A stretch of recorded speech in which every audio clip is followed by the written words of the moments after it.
200 anos de independência. Né? Passou a ser, de fato, uma parte. Se desligou de Portugal. Então, coincidentemente, caiu no dia de quarta-feira, né? Que é o nosso dia de estarmos aqui, né? E aí a gente vai refletir um pouquinho sobre a história do Brasil, fundamentada nesse livro, que é Brasil, Coração do Mundo, Pátria do Evangelho. É um livro ditado por Emmanuel e ele foi ditado para Humberto de Campos, né? Que é um grande escritor brasileiro, participou da escola da Academia de Letras, através do escrito de Chico Xavier. Então, esse livro é um livro muito importante, principalmente para quem quer entender a missão do Brasil enquanto pátria do Evangelho. Eu recomendo muito esse livro, faz muito bem a gente compreender de tantas coisas que o Brasil faz, né, na história. Então, a gente vê aqui em Humberto de Campos, ele já desencarnado há muito tempo, né? Ele foi um poeta, um contista, um crítico, cronista e membro da Academia Brasileira de Letras. Ele produziu cerca de 40 títulos, enquanto Humberto de Campos, né? Literários em sua vida, além de artigos para jornais e revistas. Quase 3 anos depois da sua desencarnação, o autor, que depois adotou o pseudônimo de Irmão X, transmitiu ao médico Francisco Cândido Xavier sua primeira obra espiritual, que foi Crônicas do Além-Túmulo, publicada em 1937. A FEB, a Federação Espírita Brasileira, possui 12 publicações do autor em seu catálogo, dentre as quais estão esse nosso grande livro, que é um sucesso no Brasil, né? Que é o Brasil, Coração do Mundo, Pátria do Evangelho. Então, esse livro, ele foi psicografado por Chico Xavier no ano de 1931, um pouco antes da Segunda Guerra Mundial. É bem interessante essa história. Eu, que adoro a história do Brasil, eu me identifico muito, não sei, talvez até eu tenha vivido nessa época no Brasil, porque eu sinto um carinho enorme pelo Brasil, assim, pela história, por todos os personagens, né? E recentemente eu fui conhecer o Brasil foi descoberto, né? Porto Seguro, e eu senti uma emoção muito grande quando eu cheguei lá. Né? Naqueles lugares todos, imaginando a primeira missa, né? Na época do descobrimento. E realmente toca muita gente a história do Brasil. A gente sabe que por muito tempo era moda, quem sabe por quê, né? As pessoas falarem mal do Brasil. Não falam mal dos descobridores, mal de tudo, né? É uma coisa horrível. Ninguém sabe quem foi que teve essa feliz ideia de falar mal do Brasil, não só para os brasileiros, como também para fora do Brasil. Isso é muito triste, né? A gente vê que o desamor à sua pátria, à sua terra, é prazeroso para algumas pessoas falar mal disso, né? Enquanto que a gente vê nações como os Estados Unidos, por exemplo, que as crianças, desde pequenininhas, elas começam a amar sua pátria, independente de quem seja o governante, os pais ensinam a gostar do seu país. Não importa se o presidente é da minha simpatia ou não é, não tem nada a ver. O importante é o seu país. Ali onde você está encarnado, ali onde você tem uma missão a cumprir. Né? Então a gente tem que ensinar as crianças, dar uma virada nessa chave e começar a ensinar as crianças, desde pequenininhas, a amar o seu país. O Brasil é um país lindo, especial. A gente vai ver aqui, eu vou contar para vocês vão ficar encantados tanto quanto eu. Então a gente vê aqui uma explicação e eu vou falar para vocês praticamente uma leitura comentada, né? Eu grifei assim muitas coisas aqui que a gente falava de Jesus, né? Quando ele chegou aqui com Iléu para conhecer as terras brasileiras, foi criando do Brasil, né? A gente tem que pensar nisso. Então, aí ele começa falando do livro de Humboldt. Humboldt, ele foi um cientista, ele é naturalista, geógrafo, historiador, e ele explorou várias partes do mundo. Ele era alemão, ele viveu na época entre 1769 e 1859. Então ele visitou o Brasil, na América, visitou outros lugares, mas especialmente o Brasil. Quando ele chegou na Amazônia, ele disse assim,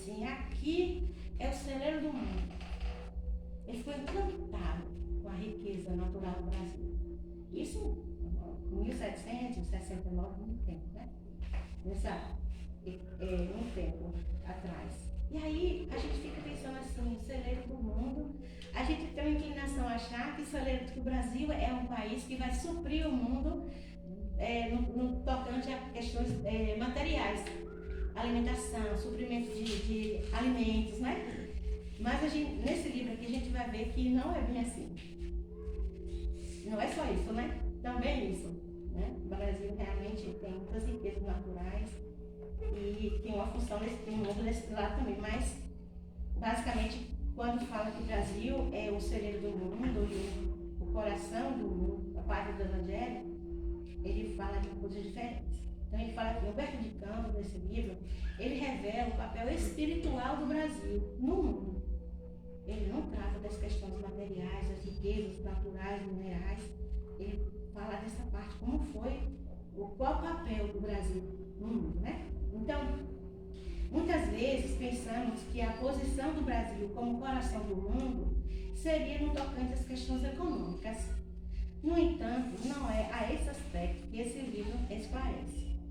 O Brasil é o coração do mundo, porque Jesus transplantou para cá a árvore do seu Evangelho. Olha que coisa incrível, né?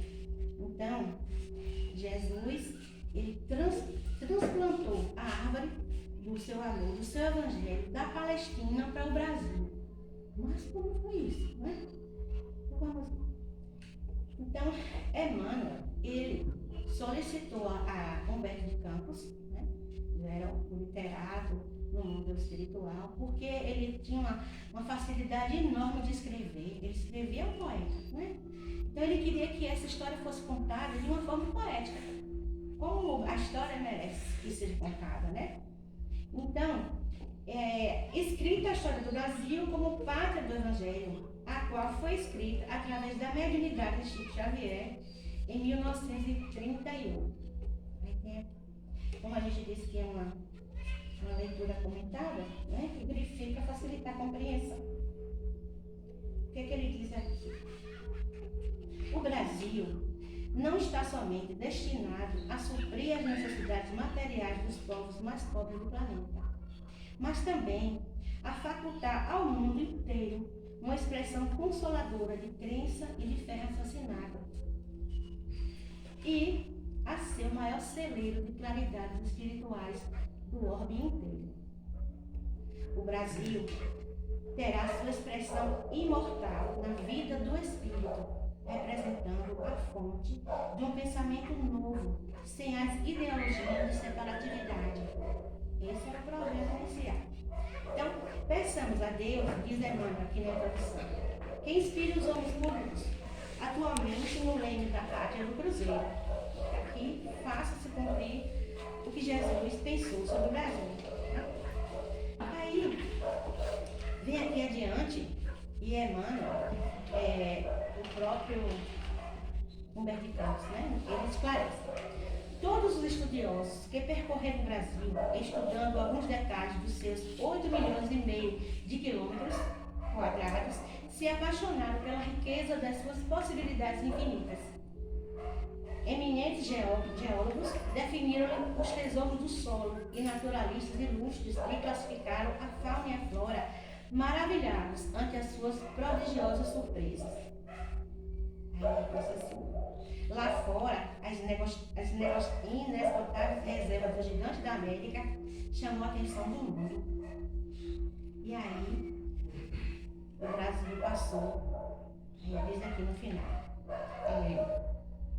todo esse espírito analítico não passou da esfera superficial das apreciações, questão da grandeza, riqueza material, porque não viram o Brasil espiritual, o Brasil evangélico, cujas estradas cheias de esperança, luta, sonha e trabalha o povo fraternal e generoso, cuja alma é a flor amorosa de 3 raças tristes. Na expressão harmoniosa de um dos seus poetas mais eminentes. Então ele fala assim, então o Brasil tinha esse papel de ser o coração do mundo, a pátria do Evangelho, e ele ia fundamentar toda a sua história a partir de 3 raças os índios, né? Os silvícolas que já estavam aqui, os africanos que vieram para cá, mas não para serem escravizados, e os portugueses, que na época era a raça mais pobre, o país mais pobre da Europa, porém um povo trabalhador. Por isso que Jesus escolheu os portugueses para serem os colonizadores daqui. Não foi nada por acaso, né? Aí ele fala aqui: Jesus transplantou da Palestina para a região do Cruzeiro a árvore magnânima do seu evangelho, a fim de que os seus rebentos delicados florescessem de novo, frutificando em obras de amor para todas as criaturas. Olha que coisa linda. Jesus fez isso, ele transplantou para cá essa árvore. Aí a gente vai pensar, como isso? Uma árvore, aí o autor fala assim, mas uma árvore não se transplanta, não se compra no supermercado, uma árvore pronta. Ela leva, né, muito tempo. As raízes, o tronco, e depois vem a copa, né? Aí ele vem e fala assim, mas como foi feito isso? Como foi transplantada essa árvore para cá? Aí conta também aqui, no livro, que Jesus, ele resolveu fazer uma visita à Terra. E ele veio para cá para ver como é que estava o mundo, né, mais de perto. E ele veio e ele chegou logo após as cruzadas. Que aconteceu, as cruzadas aconteceram do ano 1095 a 1291 depois de Cristo. Aconteceram essas cruzadas. E aí, minha gente, pensa na tristeza de Jesus. Ele chegou aqui e ele veio com um anjo. Um anjo que é considerado o sociólogo de Jesus na Terra, que era Hiléo, né? Aí Jesus chegou aqui na Terra e viu, já estava terminando as cruzadas. Ele ficou numa tristeza. Mais de 1000 anos depois de toda a trajetória dele aqui, encarnado, né, na Palestina, as pessoas estavam guerreando, se matando em nome de Deus. E as cruzadas, a gente vê aqui o que foram as cruzadas, né? Aí, as cruzadas foram guerras iniciadas pela Igreja Católica, olha só, para proteger os fiéis que estavam sendo perseguidos pelos muçulmanos no caminho para a Terra Santa. Foram 8 cruzadas, gente. 8 vezes de guerra, que nada mais eram que guerras em nome de Deus. Começaram no século XI e terminaram no século XIII. Morreram nessas cruzadas, gente, 1 milhão de pessoas.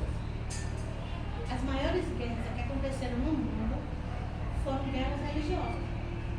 Depois tem o Oriente Médio, na Palestina, que não conseguiu ser uma nação, aí da guerra, ele tem um fundo religioso.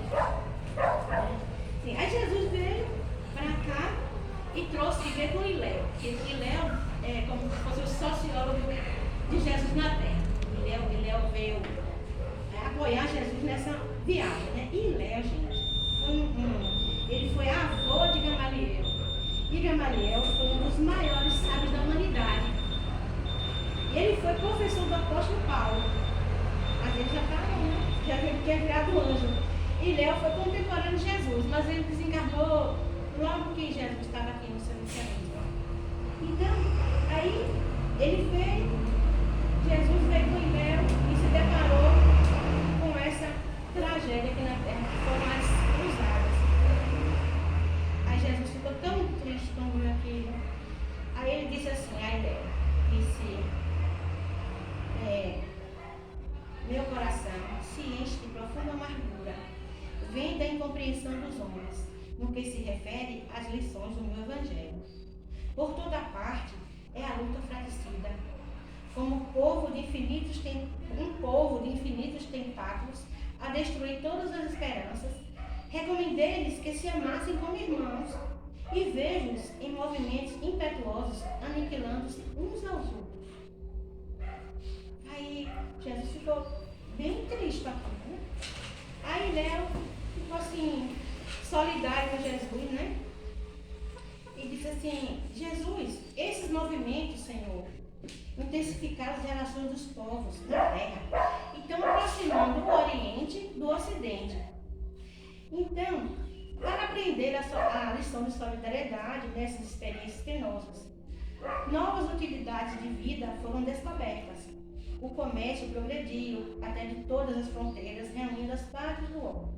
Sobretudo, devemos considerar que os príncipes cristãos, empreendendo as iniciativas daquela natureza, guardavam a nobre intenção de velar pela paisagem deliciosa dos lugares santos. Aí Jesus fala assim: qual o lugar santo? Qual o lugar da terra que não é santo? Todos os lugares são santos, né? Aí Jesus diz para ele: infelizmente, eu não vejo senão o caminho do sofrimento para modificar tão desoladora situação. Aí ele disse: não tem jeito, o homem tem que aprender através do sofrimento. Aprender as lições do amor ao próximo através do sofrimento.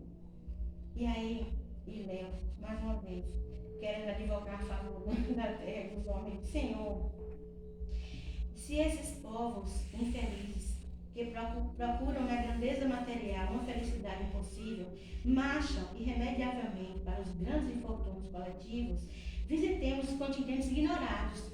Aí ele disse: Jesus, em outras palavras, está acontecendo coisa nova, tem continentes ignorados aqui. A Europa, o Ocidente, a parte da Europa não sabe, o Oriente não sabe ainda, mas tem. Então, onde espíritos jovens e simples aguardam a semente de uma vida nova. Nessas terras, para além dos grandes oceanos, podereis instalar o pensamento cristão, dentro das doutrinas do amor e da liberdade. Aí ele praticamente estava pedindo: Jesus, não determina ainda não que o homem passe a sofrer, porque ele viu o absurdo que tinha sido as guerras das cruzadas. Aí, em outras palavras, se fosse hoje, Jesus, tenha paciência, vamos procurar uma saída. A gente vai encontrar, tem um povo novo, tem um continente novo em vistas aí que pode melhorar essas coisas. Aí Jesus ficou escutando o que ele dizia, né? Aí Jesus pergunta a ele: olha só, onde fica nessas terras novas o recanto planetário do qual se enxerga no infinito o símbolo da redenção humana? Jesus já sabia, imagina. Jesus ajudou a criar a terra, ele não sabia onde estava o Cruzeiro do Sul, né? Ele sabia. Ele só queria direcionar Léo para o projeto que ele tinha no Brasil. Aí ele veio para a América, e aí, que lugar é esse, gente? O Brasil, né? Aí ele falou para Jesus, ele disse assim: mãos erguidas para o alto, como se invocasse a bênção de seu Pai, Jesus, para todos os elementos daquele solo extraordinário e opulento, exclama Jesus, falando do Brasil: para esta terra maravilhosa e bendita, será transplantada a árvore do meu evangelho de piedade e de amor. Aí Jesus disse: eu vou ver se eu consigo transplantar a árvore do meu evangelho, que eu comecei lá na Palestina, aqui nessa terra do Cruzeiro do Sul, onde está marcado com a cruz da redenção, que é a vida de Jesus, né? Aí, no seu solo dadivoso e fertilíssimo, todos os povos da terra aprenderão a lei da fraternidade universal. Jesus disse isso. Então, a gente para aqui e pensa assim: a hospitalidade do povo brasileiro e a aceitação do povo brasileiro em relação à diversidade de religiões é uma coisa incrível. Qualquer estrangeiro que chegar aqui no Brasil que vê isso, fica encantado, porque em outros lugares do mundo, questões religiosas é questão de guerra, né? De desentendimento. Então, aí Jesus continua: sobre esse céu serão entoados os hosanas mais ternos à misericórdia do Pai Celestial. Já estava prevendo, Jesus queria fazer no Brasil. Tu e Léo, que era o anjo, né? Te corporificarás na terra. Jesus disse: bom, você também vai ajudar. Você vai reencarnar na terra. Você já está aqui como anjo, mas você tem que ajudar também. Aí ele disse: tu e Léo, te corporificarás na terra, no seio do povo mais pobre e mais trabalhador do Ocidente, os portugueses, né? Aí ele continua aqui: instituirás um roteiro de coragem, para que sejam transpostas as imensidades desses oceanos perigosos e solitários que separam o velho do novo mundo. Olha, vou resumir aqui. Jesus disse, não, Iléu, você vai ajudar nessa proposta da descoberta do novo mundo. Aí, Iléu reencarnou em Portugal e ele foi nada menos que Henrique de Sagres, o criador da Escola das Navegações, de onde saíram os grandes navegadores que vieram para a América, para as Índias. Então, dessa escola, gente, saiu Cristóvão Colombo, saiu Vasco da Gama, saiu Pedro Álvares Cabral, né? Saiu Fernando de Noronha, os grandes navegadores. Eles aprenderam a navegação nessa escola de Sagres, com Iléu, que era outra pessoa já, né?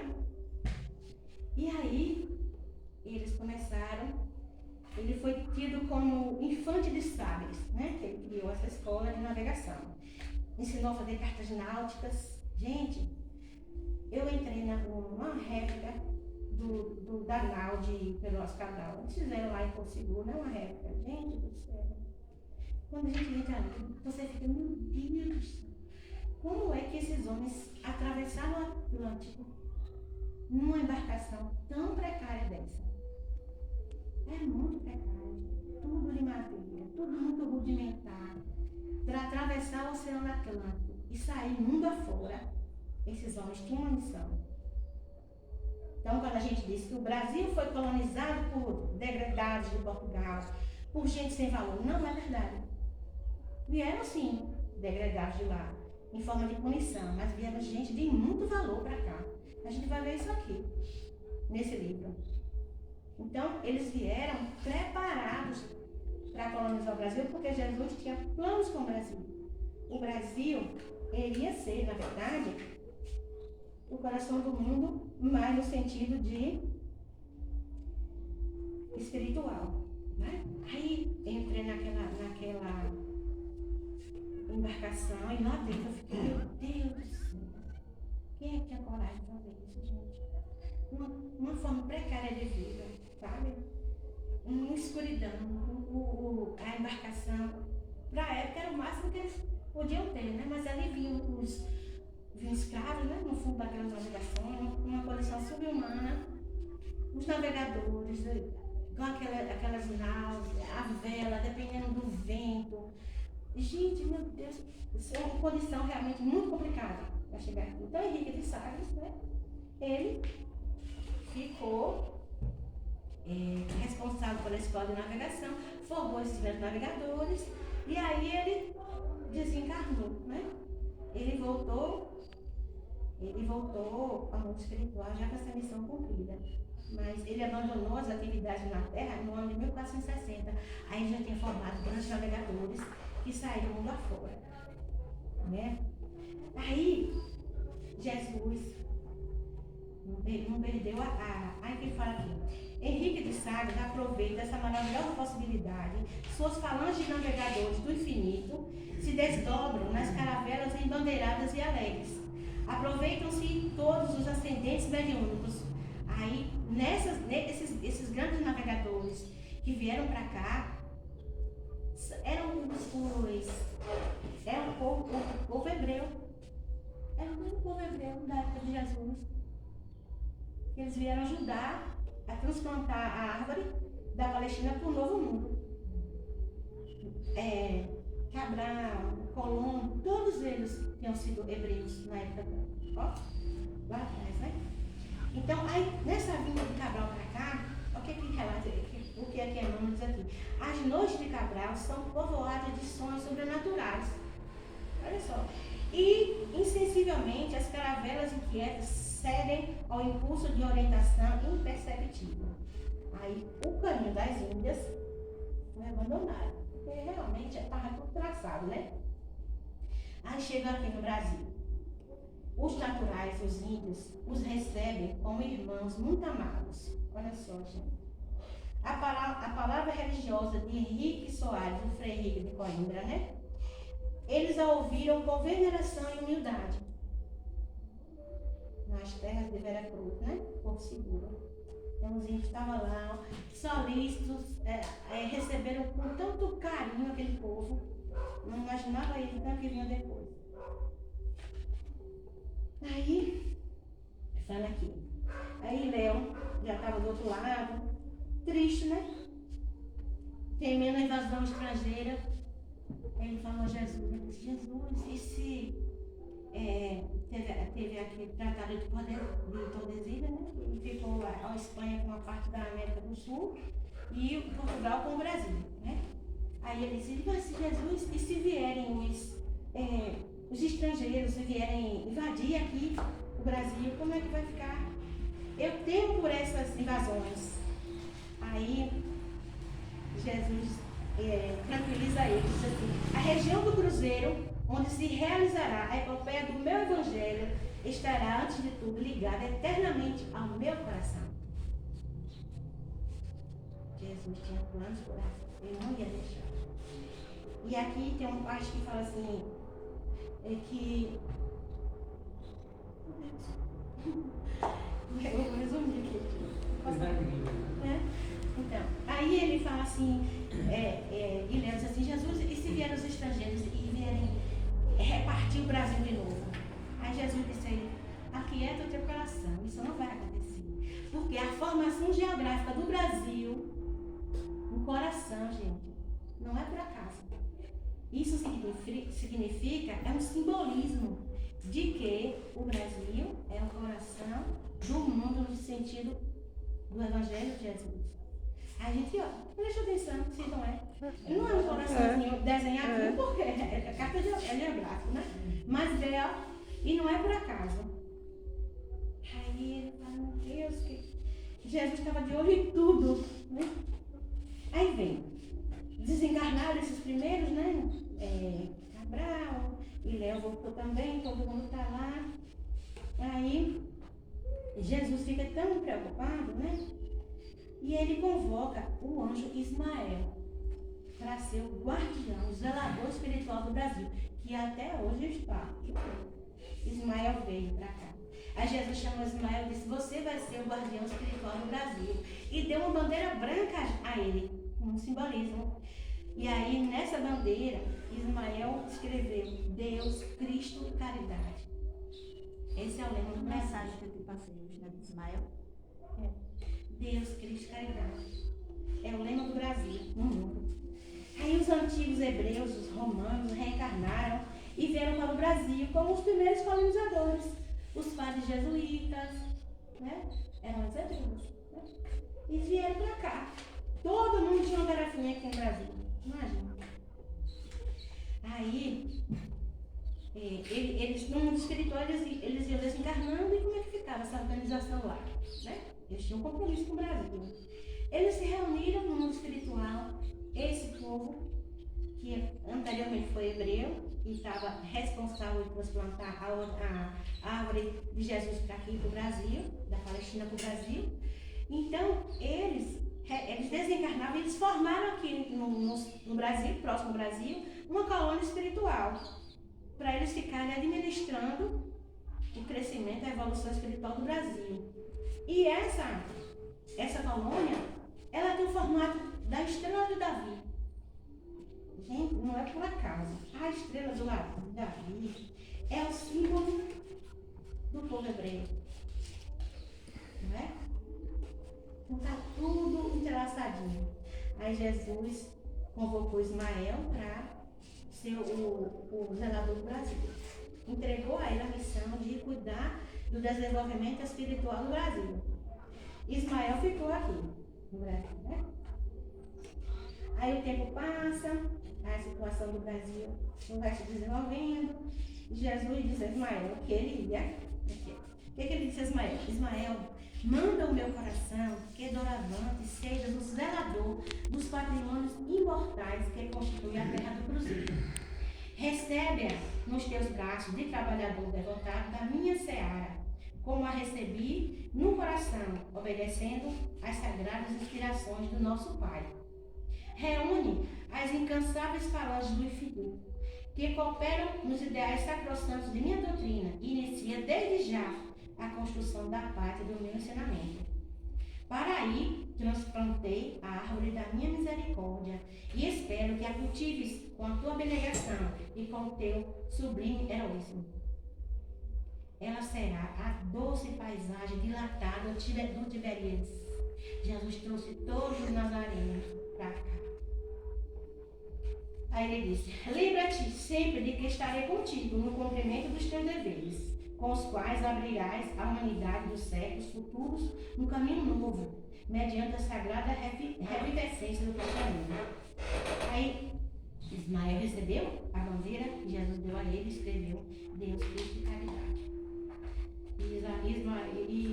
E ele sofreu, não foi pouco não, viu, gente? Porque o Brasil, os planos que Jesus fez para o Brasil diante dos colonizadores, dos portugueses e os africanos e para os índios, foi desviado. Aí Ismael ficou desesperado e pediu para falar com Jesus. E ele disse: não, Jesus, peraí.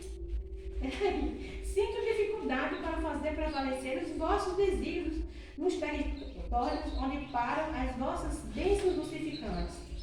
A civilização que ali se inicia sob os imperativos da vossa vontade compassiva e misericordiosa acaba de ser contaminada por lamentáveis acontecimentos. Aí ele relata para Jesus: os donatários dos imensos latifúndios da terra de Santa Cruz fizeram-se à vela, escravizando os negros indefesos de Luanda, da Guiné e de Angola.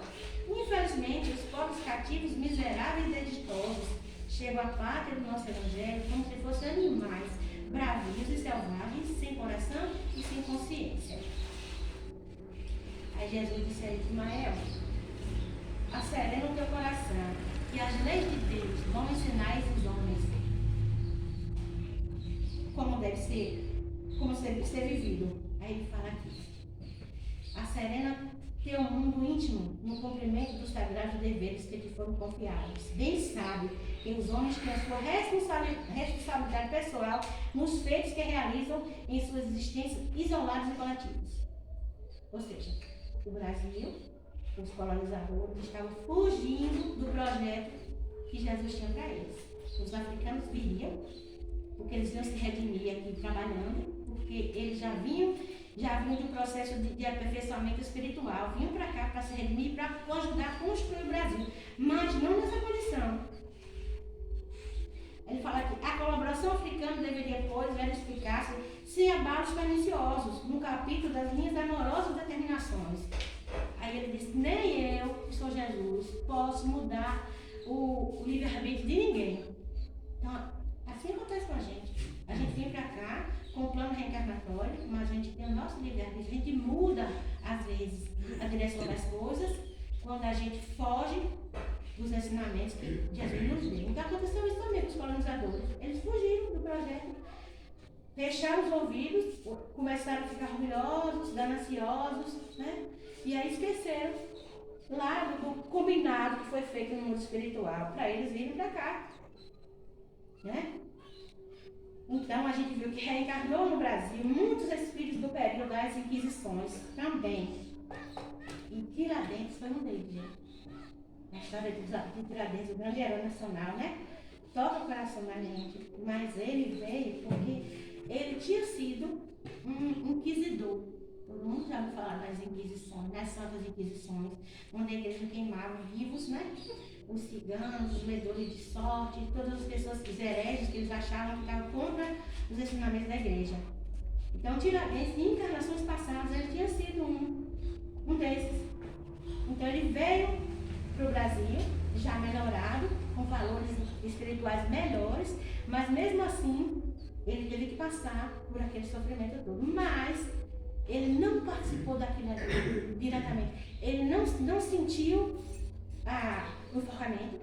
Ele não sentiu nada. Quando aconteceu tudo aquilo, Jesus já tinha tirado o espírito dele. Ele não sofreu nada daquilo. Mas resgatou a história dele enquanto inquisidor, né?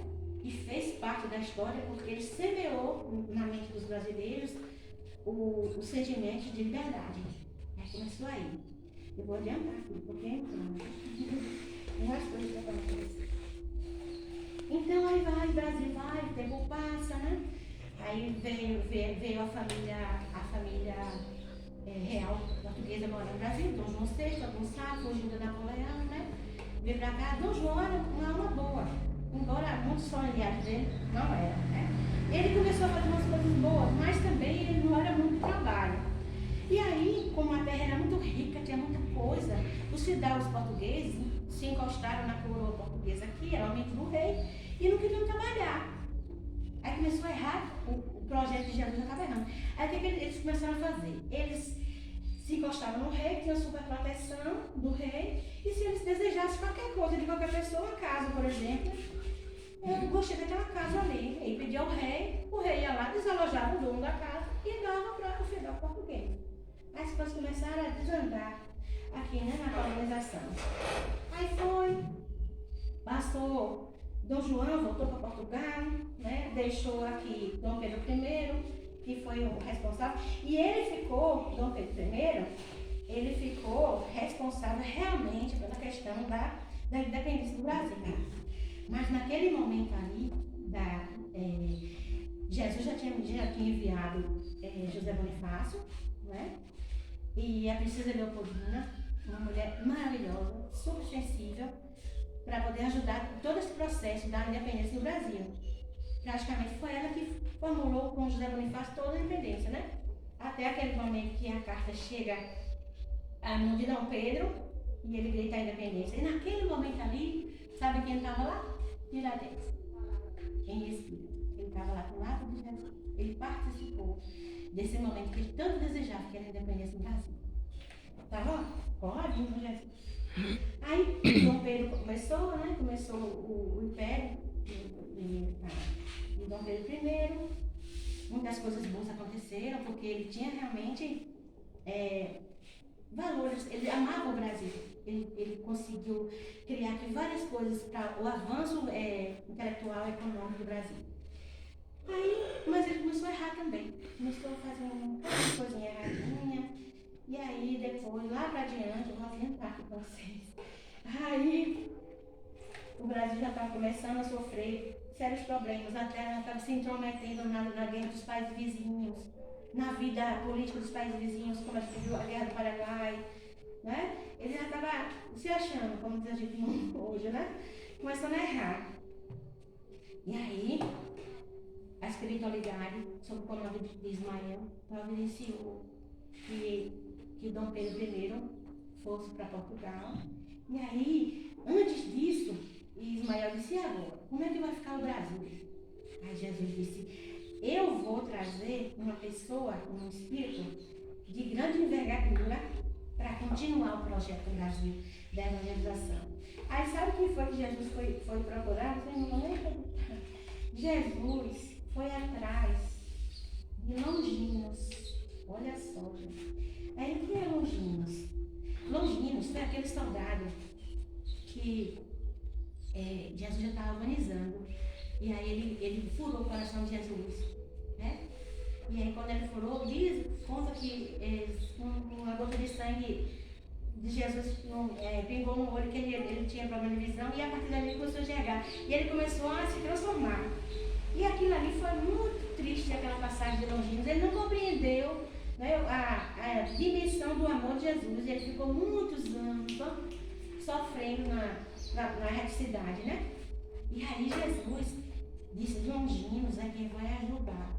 Ele já está bem, ele já aprendeu no mundo espiritual valores do Evangelho, valores do amor. Então Jesus foi até ele e foi convidar ele para ele vir para o Brasil. Aí ele disse assim: ele disse: Longino, entre as nações do orbe terrestre, organizei o Brasil como o coração do mundo. Minha assistência misericordiosa tem velado constantemente pelos seus destinos no Brasil. E, inspirando a Ismael e seus companheiros do infinito, consegui evitar que a pilhagem das nações ricas e poderosas fragmentassem o seu vasto território, cuja formação geográfica representa o órgão do sentimento do planeta, que é o coração.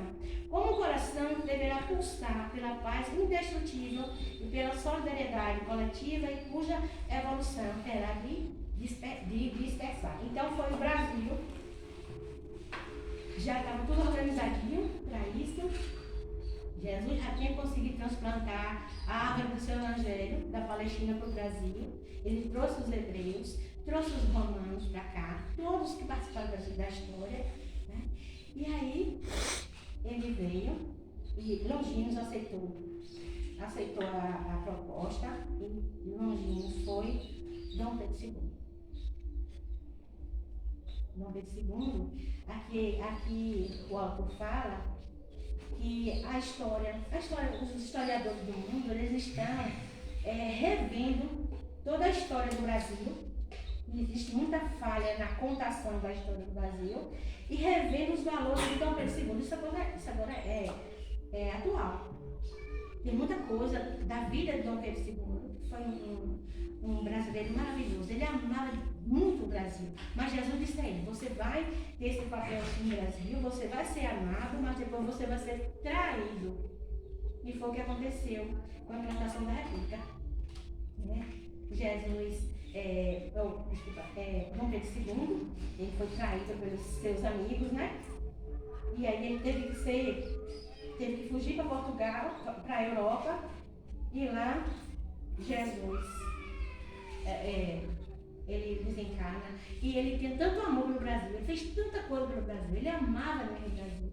Ele levou um travesseirinho de areia do Brasil. Ele dizia que ele queria morrer com aquele saquinho de areia do Brasil. Acho que não sabe isso, né? Então, aí, depois disso, aí vieram problemas administrativos, né? Jesus trouxe Longinos. Aí no século XIX, chega à Terra grandes espíritos, Bezerra de Menezes e outros grandes, Castro Alves, Barão do Mauá, Rio Branco, começaram a entrar no Brasil, começaram a difundir, inspirar o movimento abolicionista. Já estava na hora, né? Então, a República veio logo depois, né? Acontece Dom Pedro, cheio do amor pelo Brasil, é expulso, morre em Paris com a cabeça no travesseiro, com as terras do nosso Brasil. Então, a Ismael chegou e disse: daqui para frente, reuniu todos os espíritos que estavam com esse projeto de Jesus, de transformar o Brasil no coração do mundo, na parte do Evangelho, onde todas as religiões convivem aqui em harmonia, não existe guerra religiosa no Brasil. Os engraçadinhos que de vez em quando inventam de tocar fogo de terreiro, mas isso aí é bobagem, né? Não é uma guerra, propriamente dita. Logo isso acaba.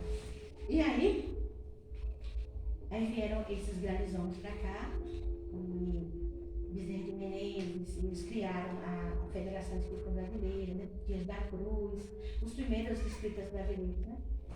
Que já ainda é material de palestra. Já quero falar tudo não. Mas acho que deu para a gente entender mais ou menos, né? Qual é o papel do Brasil, né? Muito. Eu recomendo. Tem que contar em 2 etapas. Hein? Conta em 2 etapas. Começa hoje, termina semana que vem. Agora foi interessado. Então, aí a gente vê que o nosso país não é um país qualquer, né?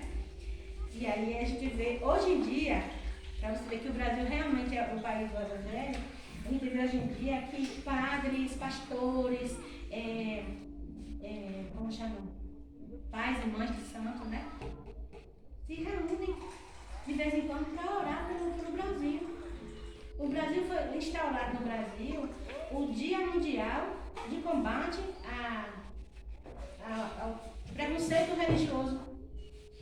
Eu já assisti em Salvador, na Cidade da Luz, um evento desse que tinha um rabino, tinha um padre, tinha um espírita, um babalorixá, tinha vários representantes de várias religiões. Foi a coisa mais linda.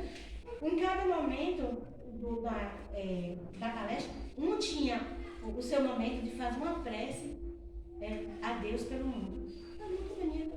Isso acontece aqui. Por que acontece aqui? Porque o Brasil é o coração do mundo, a parte do Evangelho.